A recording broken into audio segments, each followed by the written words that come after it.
But July August মাসে এক অদ্ভুত দৃশ্য দেখলাম। হাজার হাজার ছাত্র জনতা বাবা মাকে নিয়ে এসে উপস্থিত হয়েছে এপিসির সামনে, হেলিকপ্টারের সামনে। খালি হাতে তারা এই বিভিন্ন হাসিনা বাহিনীর মোকাবেলা করেছে। মৃত্যু ভয় তাদের একেবারেই ছিল না।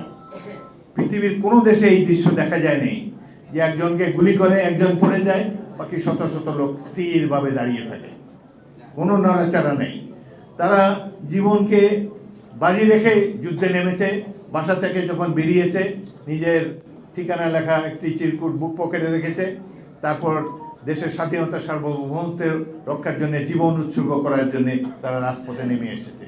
আমাদের চোখের সামনে এই দৃশ্য, পৃথিবীর অন্য কোনো দেশ এত গর্ব করতে পারবে না। নিরস্ত্র মানুষ এত সাহসী হতে পারে, এটি বাংলাদেশ ইতিহাস সৃষ্টি করেছে। সুতরাং এই ধরনের জাতির বিরুদ্ধে কোনো আগ্রাসন চালাতে হলে বারবার তাদেরকে চিন্তা করতে হবে, যত বড় শক্তি হোক। আরে ভারত তো কিছুই না, এর চাইতে আরো বড় শক্তিও যদি আসে বাংলাদেশকে কোনোদিন পদানত করতে পারবে না।